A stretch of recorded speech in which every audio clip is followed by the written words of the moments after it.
E aí galera, aqui quem fala com vocês é o Lúcio, o seu narrador para mais um vídeo. E já peço desculpa desde o início que esse vídeo é um pouco mais curto do que os outros.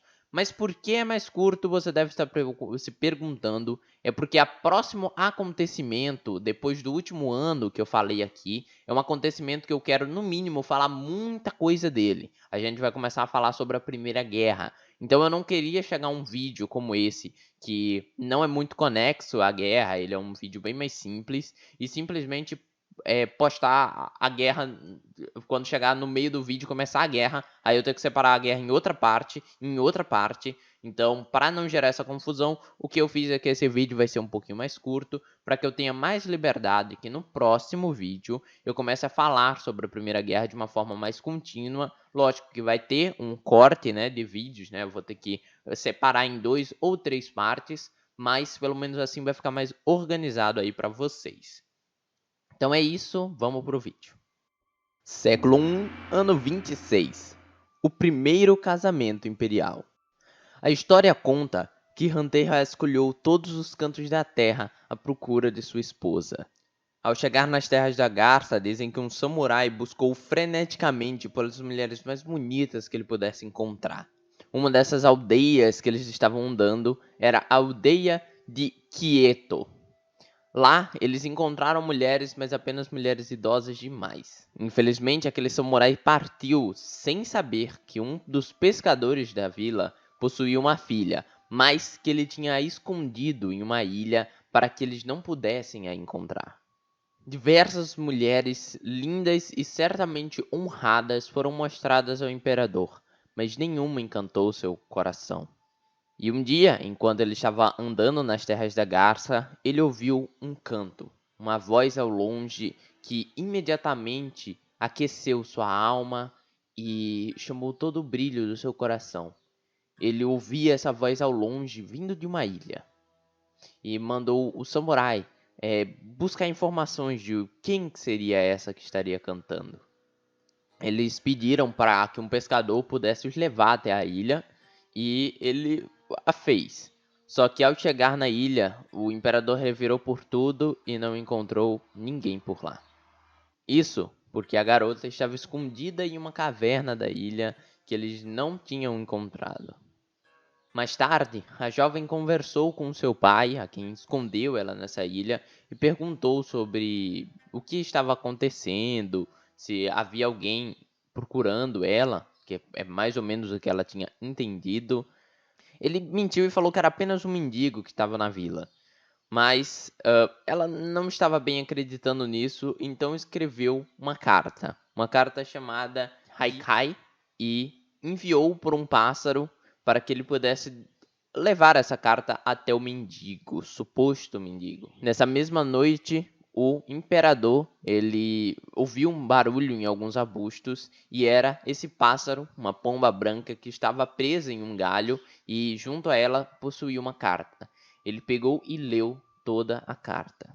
E o que estava escrito era um poema. Ali mesmo ele decidiu que era com aquela mulher que escreveu aquele poema que ele iria se casar. Eles voltaram novamente à ilha e o pescador novamente tentou mentir. Falou que essa carta era de uma das mulheres da cidade, mas o imperador logo entendeu a farsa e obrigou que ele levasse até a garota. Então, finalmente, Hantei conseguiu encontrá-la. Ele chorou lágrimas de jade naquele dia de tanta emoção. Eles se casaram e o nome da ilha recebeu o nome da filha perdida do pescador. O nome da garota era Doji Miyoko e ela foi a primeira imperatriz de Rokugan, casada com Hantei, e eles tiveram filhos, 2 filhos em todo esse tempo. Um se chamava Genji e o outro Yamato. Infelizmente não sabemos a data exata de quando eles nasceram, mas possivelmente foi pouco tempo depois do casamento, num espaço possivelmente de 1 ou 2 anos entre os dois. Explicando por que o pescador escondeu a sua filha. Diziam que Miyoko era tão bonita quanto as estrelas em uma noite clara. E os peixes vinham ao lado do barco quando ela cantava, tornando a pesca muito mais fácil para seu pai. Então era por isso que ele estava escondendo ela, porque ele vivia de peixe e ela era praticamente o tesouro dele para conseguir ter uma boa pescaria. Era só levar ela e fazer ela cantar e todos os peixes chegariam até ele. Então, por isso que ele fez de tudo isso para que o imperador não encontrasse sua filha. As lágrimas de Jade que Hantei chorou, elas têm um envolvimento com algumas outras coisas que vão acontecer no tempo aí na história de Rokugan, mas ela possui histórias alternativas. Alguns dizem que foi Lady Doji que chorou, isso quando ela descobriu sobre a morte de Fuleng, quando eles chegaram na Terra pela primeira vez e, pelo menos para eles, Fuleng estaria morto e ela teria chorado por causa disso. Essa história não faz tanto sentido, porque por mais que ela fosse mais emotiva, o livro deixa sempre bem claro que a pessoa mais próxima de Fuleng era Shinzo e não Lady Doji, ok? Outra diz que foi o pai de Asahina e Anjin Den, em penitência das mais obras criadas por seu filho.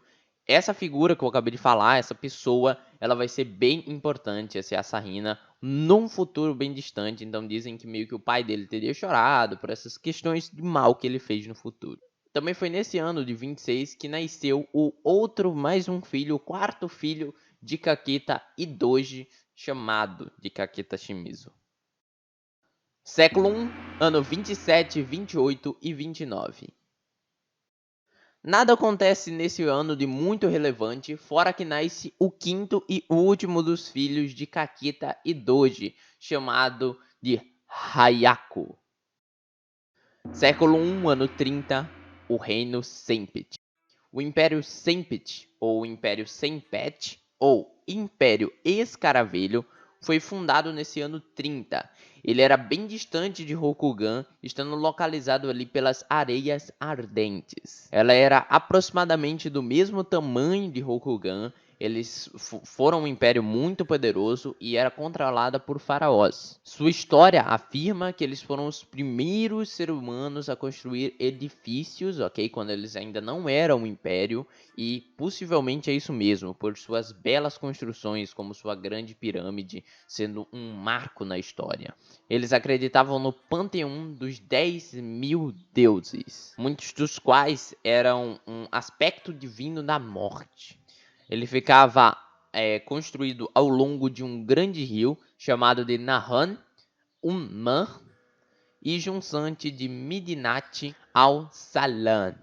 Mas eu não vou me aprofundar em Senpet, porque assim como todos os outros reinos que não são Rokugan, eu só vou falar deles quando realmente algo muito importante acontecer e eu precisar explicar o que aconteceu tudo nesse reino, como a vinda de algumas divindades de outros locais para Rokugan, a destruição de alguns desses reinos. Quando essas coisas acontecerem, eu pego e faço um vídeo inteiro falando sobre tudo o que aconteceu em cada um dos reinos. Porque senão vou misturar. Estou falando de Rokugan, do nada mudo para falar de alguma pequena coisa que aconteceu no reino Senpet. Aí tem diversos outros reinos também. Então, assim como eu vou fazer com aquela questão dos gênios, que eu falei lá num dos primeiros episódios, eu vou me aprofundar só no final. Mas, falando uma última coisa aqui, foi nessa data também de 30 que foi criado Reunu Pertenenhu. Esse que era o livro dos mortos. Era um registro de nomes secretos dos 10.000 deuses do Império Senpet. Esse livro tinha tanto conhecimento que podia trazer as almas de volta à vida como mortos-vivos ou até mesmo destruir todo o mundo. Século 1, ainda no ano 30, Kolat e Ujik-Hai. No ano 30, os Ujik-Hai, uma tribo, encontrou uma outra tribo de exilados que estavam fugindo de Rokugan. Então, eles se aproximaram dessa tribo e, pouco a pouco, eles foram tomando controle dos Ujik-Hai. Eles não sabiam mais que eles eram os Kolats, alguns dos Kolats que estavam escondidos, fugindo de Rokugan. Isso é uma coisa que vai acabar trazendo algumas coisas para o futuro, pois aí aconteceu uma verdadeira infiltração Kolat que afetaria muito um clã no futuro. Século 1, ainda no ano 30, Asako e Yogo. Asako era uma curandeira que chamou muito a atenção de Shiba. Ele chamou ela e seu marido, chamado Yogo, para o clã e criou a família Asako. Dizem que Asako viajou um mês sozinha para encontrar a localização perfeita para construir a casa da sua família.